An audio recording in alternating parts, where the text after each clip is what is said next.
Parallel Frequencies, Just Blaine, and Coco early in the morning today. Good morning, everybody. This is our morning radio show today. Got my coffee. Did you just wake up? Yeah, I got my jams on. You see? Like I'm in a festive mood. You look like all the kids at schools right now doing their holiday parties and wearing their pajamas to school. That's what this whole week is for? I was laughing so hard this morning taking my son to school. On the way back, I saw the kids crossing the crosswalk. And there was Santas. All I saw was hats and the red Santa hats, and it was bouncing around. I was laughing. I was like, this is great. This is amazing. Good thing I'm in the warm car because it's freezing out there. But yeah. Kitty's in their PJs, jamming out their Santa PJs. And my dad's been in different holiday Santa attire. He drives a school bus for the little kids. Oh. And for anybody who knows my dad, and I'll just reveal this to you now, he has an entire room of costumes. So it's his favorite thing to dress up in different costumes for different things. He's been all decked out for the holiday season. And when you say a room for his costumes, you mean just his closet? Because I don't think I've ever seen the man wear normal clothes. He's always in some costume, right? Always. Anytime, whether it's appropriate or not. I have had to have conversations with him where I'm like, that might be culturally not appropriate. Ooh, those are tough. Now, not to get too far into that part, but what's the most inappropriate timed costume he's ever worn somewhere? Like, he does have yes, not quite. Well, he does have a summer Santa. Hawaiian shirt thing that he can do in this.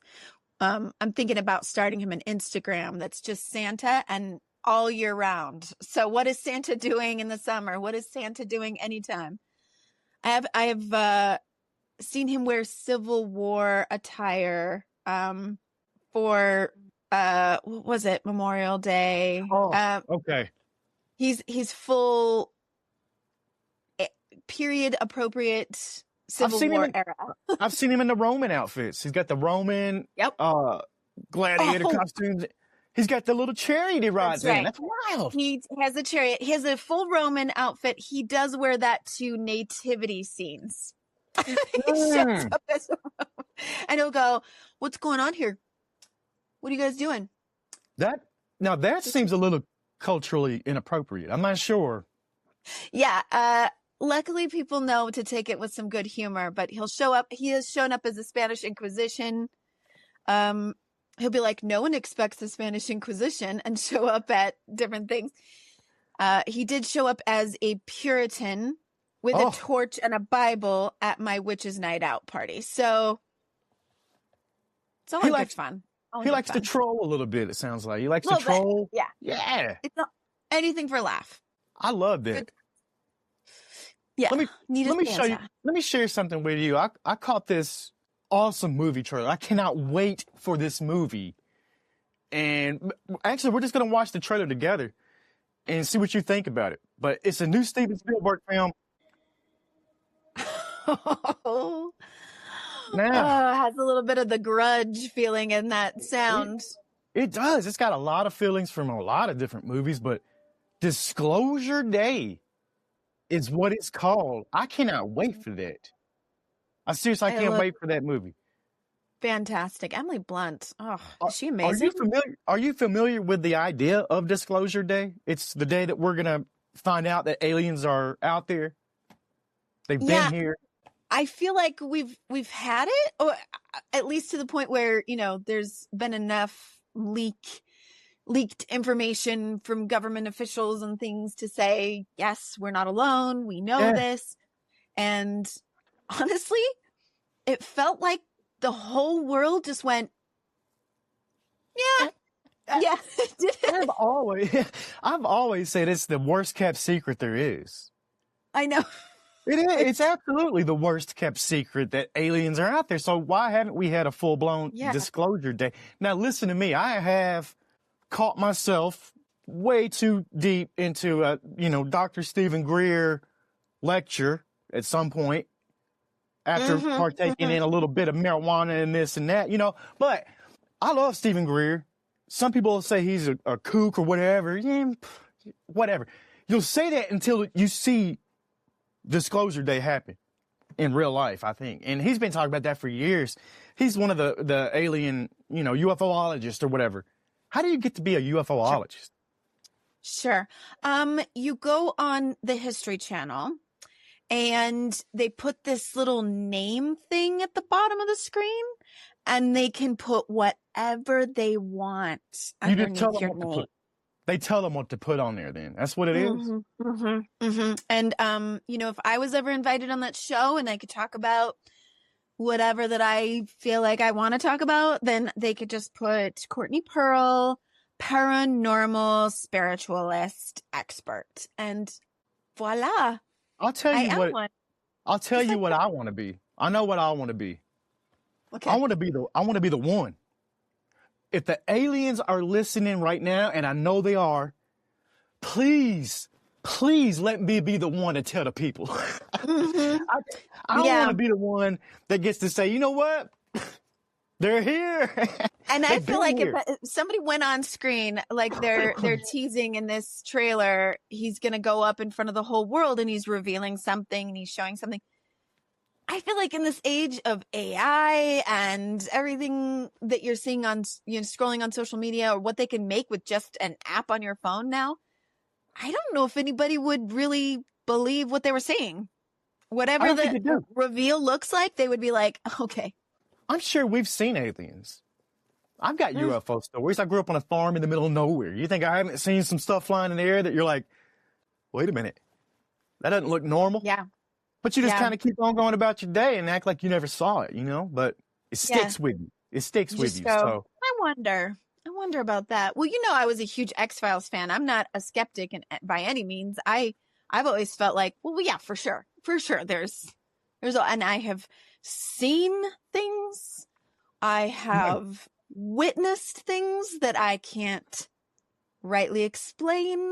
It's otherworldly for sure. I know they're probably been around us all along. They didn't come from somewhere else all of a sudden. They probably were always here. There's all kinds of theories that I'm like, yep, that tracks. I feel like that could be true.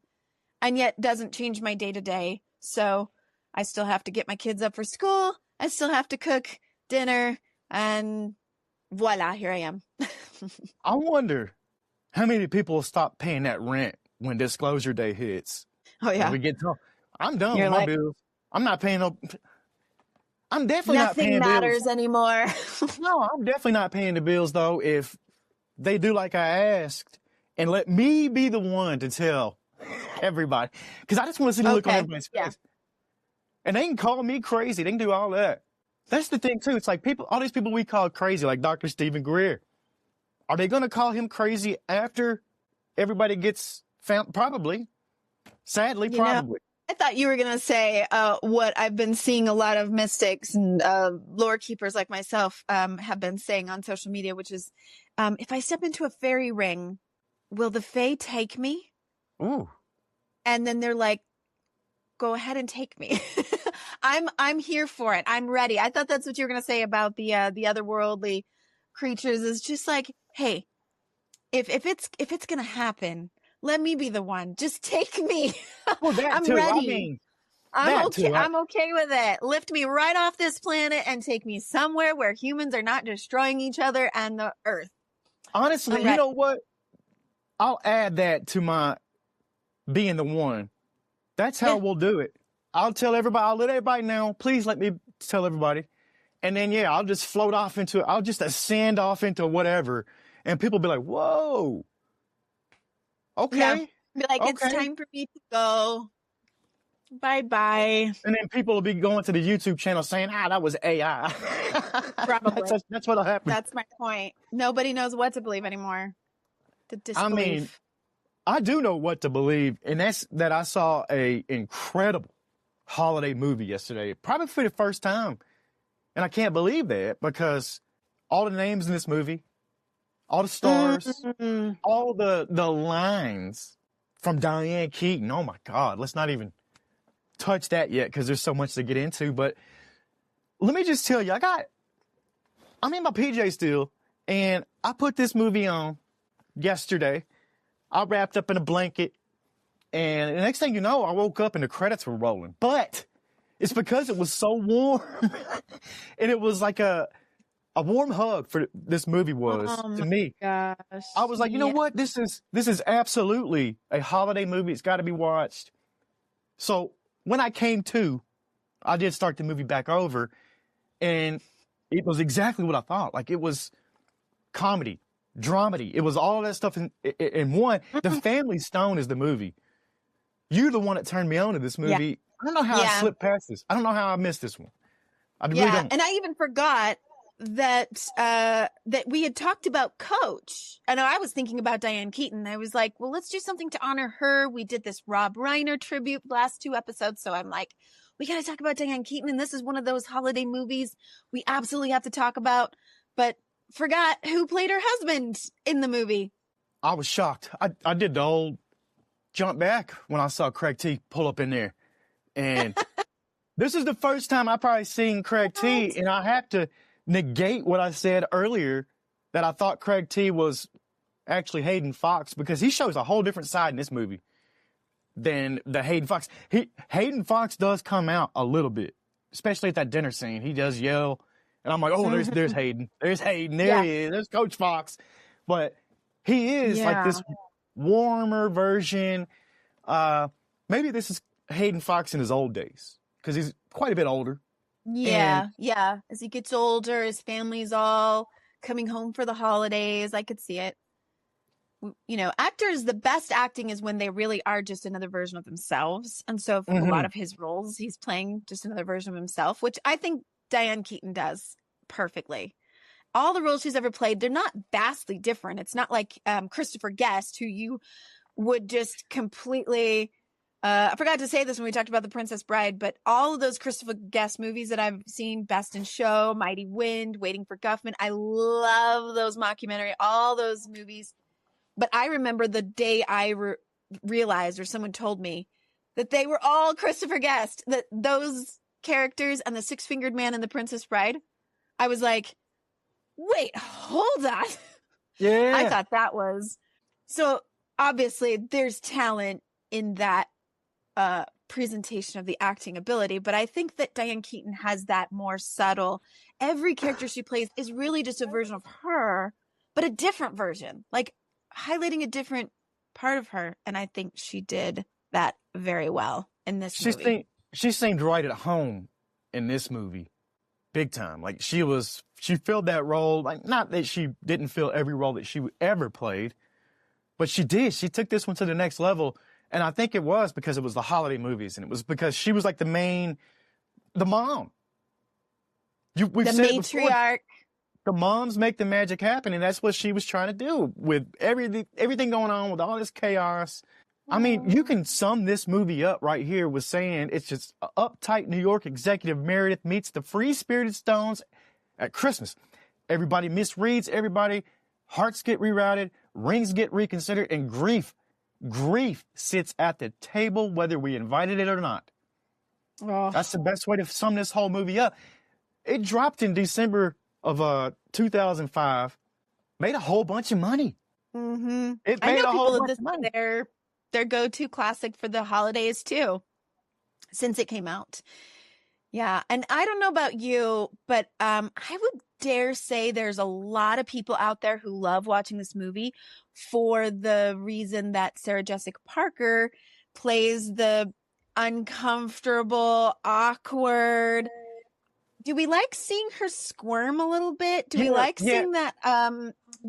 Remember I told you when I said you have to see this movie, I said it's a little bit Meet the Fockers, but role reversal, because she's being brought into the family and she's the one who's like, we can't sleep in the same room together, and I really want your family to like me, and and then just messing it up one awkward moment after another.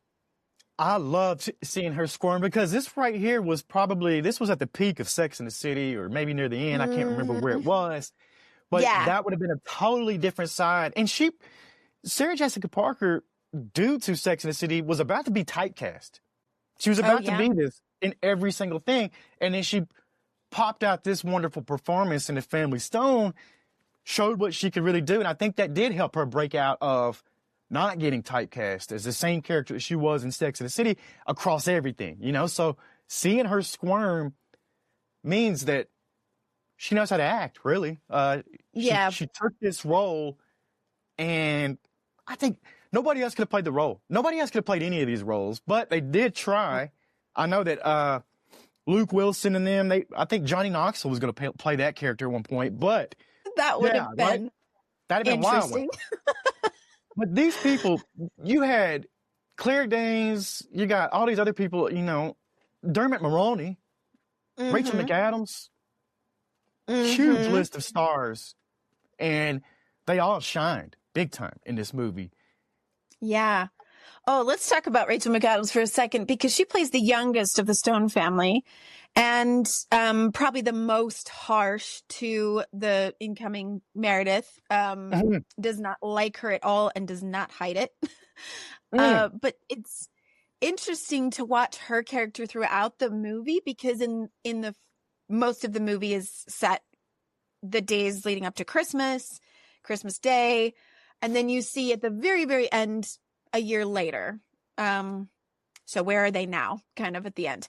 But Amy, Rachel McAdams, she is very immature in the first part of the movie. I almost want to say she's wearing like band t-shirts. She seems young. I don't know if we ever find out just how old she is, if she's in college or just graduated college, but she has her own room in the house. And that's part of the plot that Meredith is taking over her room and she doesn't like it. And so you kind of get this impression like, oh, she's still living at home. She still has this ownership of her bedroom. She seems really young. But then if you notice in the very end scene, she has matured greatly. She's in this like turtleneck sweater. She has a completely different, she's almost like stepped into adulthood completely. Do you sense that? I felt like. I do. I wonder what the age gap would have been between those shooting scenes. I know it's a year apart, but I wonder if they... Yeah. Well, they did a good job of showing her growth, or like what has the year done and changed for her. But yeah, I loved the central focus around Diane Keaton character, Sybil, the mother. She's the family matriarch. She's the magnetic north for the family, you know, like she's the one. Compassionate, cutting, terminally ill at the same time that we find out. You know. This whole side plot. And wasn't that fantastic, the way that they did that? When all of the families together, when they're all in the same room together in scenes where there's a lot of banter between the siblings, it's all kind of chaotic. It's a lot of humor. And other than those very subtle subtext looks that they have to each other, like someone might mention, oh, mom's gone to take a nap. And there's just a look between two characters. But they never talk about it when they're all together. You just have these really excellent side scenes where it might be just two brothers or just the dad and the brother Everett talking. And then you get the reveal that mom is sick, the cancer is back, you know, and she doesn't want anyone to know. She didn't want you guys to know because she just wants to enjoy the holidays. But you don't get that when they're all together. I mean, that's pretty representative of most family dynamics, is like, we're all together, so we're not going to ruin this by talking about the elephant in the room. But when we're privately together, we'll talk about our feelings about it and get emotional. Yeah, no, I think that's a great observation. I think that's every family. It's like something crazy could happen. You're not going to say anything right there, you know, to keep the peace or whatever it is. Don't bring the party down. We don't want to upset grandma and grandpa or whatever. You know, it's like one of those kind of things. Exactly. This could be their last Christmas or whatever you want to say. But I think that's very true. And like I said, a great observation. Sybil, what's your favorite line she said? She has some classics. Oh my gosh. Yeah. And I think this came up to my mind because, you know, you're scrolling social media and reels come up. I think that's what put it at the forefront of my mind, because certain scenes come up, and I love the hilarious scenes. I love I think the one people focus on a lot is the dinner scene, which we're going to have to talk about at length. But when she's signing to her deaf son, who just kind of got embarrassed about being gay, I don't know. There was this whole awkward scene. We'll talk about it. But when Meredith has left the table, she throws something like a fork at him, and she signs, you are something, she's talking about how I love you. And then she signs, you are more normal than any other asshole sitting at this table. I loved it. He smiles. I love that scene. But I also love the hilarious scenes where when she comes into the kitchen, maybe this is relatable to me as a mother, but when she came into the kitchen and she's like, who doesn't know that they're supposed to fill the coffee pot when they take the last bit of coffee? And why is there all this stuff on my desk? And she just kind of loses it. That is so relatable. She also says, as a mother, in the kitchen, she also does, oh, nothing. It's just that we're all that we've got. I love that part too. We're all that we've got. Yeah. She said, Christmas is not clothing optional this year. We have a guest. I thought that was hilarious. Oh my gosh. What else? I want to be her. That if I get to be anybody, please let me be the character in this movie for my family in the holidays. I want my family coming home and ribbing each other with jokes and, just, I want to ask you, how would you feel if you were the one being brought into this family, potentially to be the new member, like you were going to get married into this family? What would your impressions be? I've been there. I've done that. Not necessarily as crazy as this, but when Lindsay brought me home for the first time, I'd never met the family, and I came home for Christmas. I came to Utah for Christmas from LA. I didn't know what to expect. I'm glad I didn't watch this movie before then, because I might not have went. But yeah, I went into that, and it was like, you know what? They made me feel comfortable. I'll tell you that. That family made me feel comfortable. They still to this day do. And there was nothing. The only awkward thing that happened there at our first Christmas that I was the outsider was the three sisters disappeared and came back with their Christmas gifts, and all three of them had Grinch outfits on, and they Grinched around their house, and I was like, all right, I could do this. I'm like, I could be in this family. That was it, but there was none of this stuff going on. There was no Well, drama.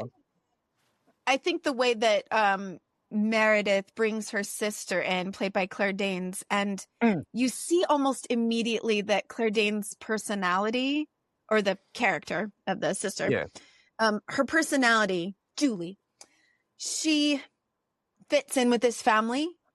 There's not going to be all that awkward, chaotic craziness that's going on with Meredith, and Meredith is so angry. She's like, well, they all like you. Yeah. You fit in real well. I feel like if I was being brought into this particular family, I would feel right at home. I would feel so comfortable. I mean, just the set. Think about just the set design of the home itself. It's not overly tidy. It's not overly clean and decorated and, like it belongs in a home style magazine or something. So it makes you feel really welcome and warm, but it's not dirty either. It's not, gross or anything, but it's like, oh, this is a home. People live here. They love each other here. And I can cozy up on the couch, right? I'll say right now, I don't think that the house is just a house in this movie. I think it's a character. I think the house itself is a character. Like you said, it's warm, it's layered, dressed like a lived-in scrapbook, really. That's the way it kind of feels. And that's why I fell asleep when I warmed up. We're getting the house, we're there. I was cozy. I think it is its own character, where a lot of the other movies out there, the settings don't have that same impact that it does in The Family Stone. So I love that you brought that up, because I wanted to bring that up. Oh, yeah. You stepped on. I hate when movies make I hate it when they make the set or the home like overly done up, where it does look like I don't know, like lifestyle or something. It's too crisp and clean, and it's like nobody actually lives there. You don't believe that they live there. It's not livable. You see a house, you're like, man, I would have to tiptoe through there without breaking this and that, without dirty. That's not livable. That's not how you live in a house. So this one fits in to not take away. Like the dinner scene, like perfectly set up. The kitchen scene's perfectly set up. The house is great. Oh yeah. You know? Yep. Yeah. And I believe that Sybil's character feels warm, and like the way that she teases her family a little bit, they all tease each other. I feel like that's love. I feel like I would come in and I would say, okay, I can't wait to be teased. Like, I can't wait till I get to the point where they're comfortable enough with me that she's going to tease me. I love that.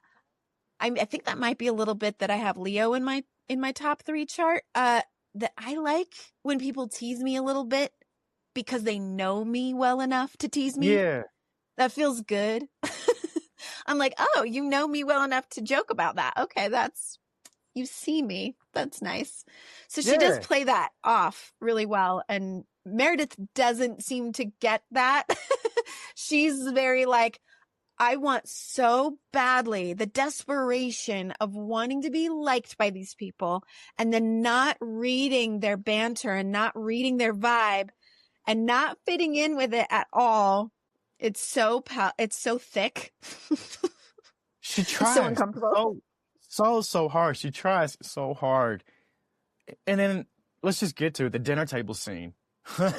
Nature versus nurture at its finest right here. Oh my gosh.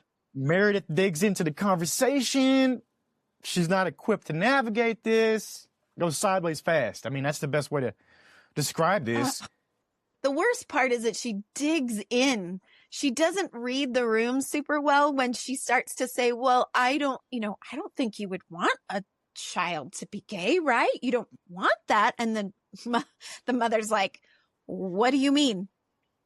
And she's like, well, I'm just saying you wouldn't want them to be like, to have a hard life. And the more they push her, the more they're like, what are you talking about? And she's like, I'm just saying. And it just keeps going.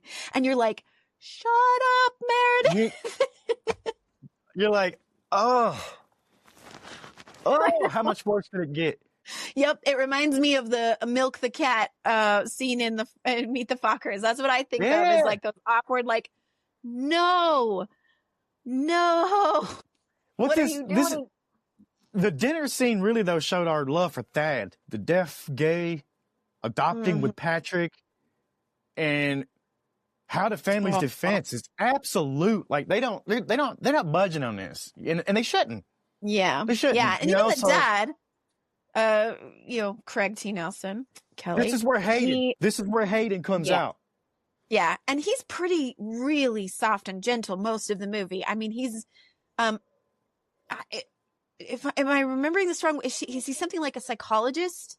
He's something real soft, real nurturing type. So, he's like, enough. I mean, just when he says enough, you're like, oh, she better shut up. And she doesn't. And it just, oof. That fear in me that I have always had of being in trouble by someone else's parents. And I have a debilitating fear of being in trouble by someone else's parents. If another person's parents said that to me enough, I would be crying, running. Yeah. Whew. It was, but we sit there, we watch it like a car wreck. You know, you don't turn away. But I think, yes, Diane Keaton Sybil at the end of this scene was the cherry on top, really, because that's when she did say the line, I love you, and you're more normal than any other. And she looks around the table, asshole sitting at this table. And I think that's when even the audience at home was like, I got you, Thad. You know, like, we're here. We feel it. We're here with you, homie. You know, like. Yeah. And a lot of people probably felt healed from not having heard those words from their own parents at some point, having wanted to hear that. So she got to say it not just in a movie for this character playing her son, she got to say it to the world full of people who maybe weren't hearing that from their own parents. And I love that. I love that it keeps getting circulated out there to the world. Keep it going. Let her legacy live on forever. Yeah, and the authenticity here wasn't by accident, because all the cast members worked with the ASL. We haven't really talked about that, the American Sign Language, Institute, and they communicated naturally with Tyrone. Tyrone's the one that played Dad, I believe, yeah. So I think that was an incredible thing because there are people who even complain about some of the sign language not being as crisp, as good. They didn't know sign language before the movie, but they went and tried to learn it. Yeah, that can't be easy.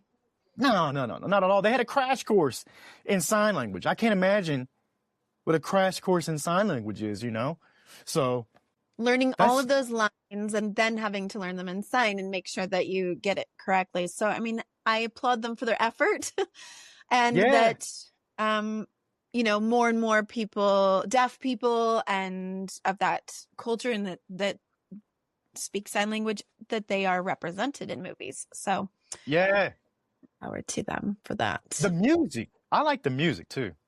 I don't know if you noticed it, but I went and looked up, and it's composer Michael Giacchini. He did The Incredibles, Up, The Batman, Pixar, Marvel Hall of Famer, and then he went to Small, Warm, and Waltzy here with the Family Stone. But he's the one that did it, and it was perfect. I mean, critics even called the score cozy, conservative, perfect for dramedy. One review even jokes the Nutcracker quote is practically a studio mandate for Christmas movies. I thought it was great. He gives it an orchestral hug. Like, that's what some of the critics and stuff out there said. But he did do a great job of letting this sit in and just being a part of the movie and not overtaking it. Yeah. The only thing that came to mind when you said music was the jukebox scene where Sarah Jessica Parker puts, this is my song. When she gets drunk enough to loosen up and she starts dancing in the bar. And I'm like, that's probably more of a peek at what her character's actual, when she's not performing goodness so much to try to be liked. This is just who she is. And who she becomes when she's more authentic is much more likable, much more.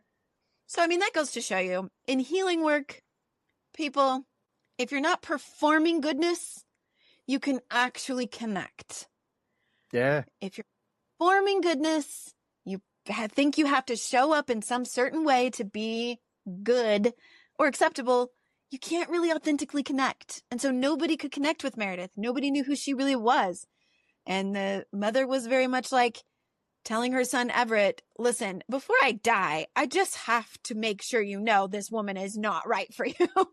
Yes. It might come off as very harsh and judgmental, but she's also dying, right? She wants her son to know, I know this is not it. I know this isn't it. She's not it for you. I can tell. And no, you can't have that ring, Yeah. No, you can't have that ring. We didn't even get to Luke Wilson's stuff at the dinner table and anywhere else. He's got some of the best lines in the whole thing. Let your freak flag fly, baby. That's where Luke. This is where it came from, And then he also says, I believe at that dinner table scene, he says, "Hey, I'm here. I'm queer. Get used to it." And you're like, "Oh my gosh, is this awkward? Is that okay? What in the world am I watching?" Like, it's. Oh, I love it. There. But he does have some of the best lines. He dissolves everybody's walls. His character has a way of just being like, hey, let's break down some barriers here and it just is what it is. There's no pretense. We're not pretending. We're all here doing our thing. And he's the one that can disarm Meredith. So he brings her into just chill. Just chill. It's all okay. He does it in a way of, I love when he brings the mug out to her and he's like, here you go. Make sure you bring that back. My mom will will lose it. That's her favorite mug. Like, why would he do that to her? But it was perfect. And there's great scenes of him when they're playing the or is it Pictionary, I guess, or whatever it is, and they draw the names. They try to, some of that right there, I was like, God, I hate him. But it's, you love him, but you hate him. It's one of those, because you're like, how much more annoying can you get while playing Pictionary? It's funny to me. I love that scene too. This movie's got a lot of scenes that are just standouts. I know, and that was another great awkward scene for Meredith, because in that scene, Amy takes an action that Meredith does just offhandedly, where she's doing this, and she's like, "I can't believe you're pointing at him." Yep. And she didn't mean it. I mean, you feel for Meredith in that part, because you're like, "Oh, come on, leave her alone. Like, don't." And I mean, anyone else who maybe wasn't as desperate to be liked would just laugh it off and be like, "Oh, shut up."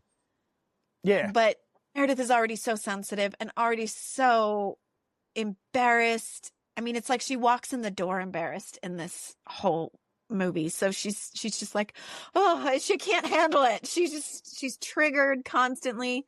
You feel for her. Amy is so mean. Yeah. This movie was full of fine performances, awkward tonal shifts, what Rotten Tomatoes says. This movie's gonna be even bigger now that Miss Diane Keaton has passed away earlier, a couple months ago. But I think it really will hit home more now that she's gone. And I hate to say that about something like this, but it'll become more sentimental to people, and the ending some scene, of the characters. Yeah.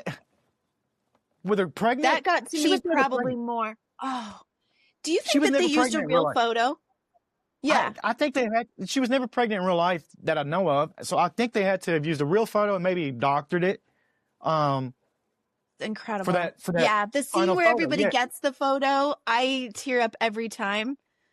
And I mean, this is a moment where Meredith did not screw up. I mean, she thought she did. She was like, "Oh, I thought that was a picture of Everett. I didn't know."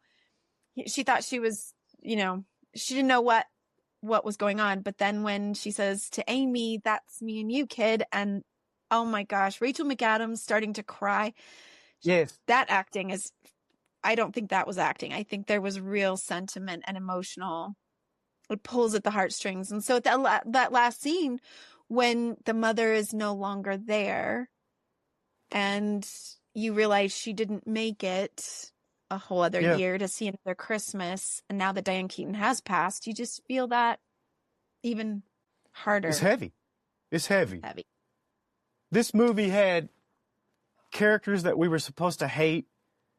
Meredith, I mean, you do hate her at certain points, but you do realize that everybody's carrying a backpack full of grief and expectations. So I think that's why this movie really sticks. I'm going to put this I'm telling you, this is on my holiday list every year for now on. I love it. I think I've been missing something not having this in my, rotation of favorite Christmas movies. Really? So what do you got else to say about this before we...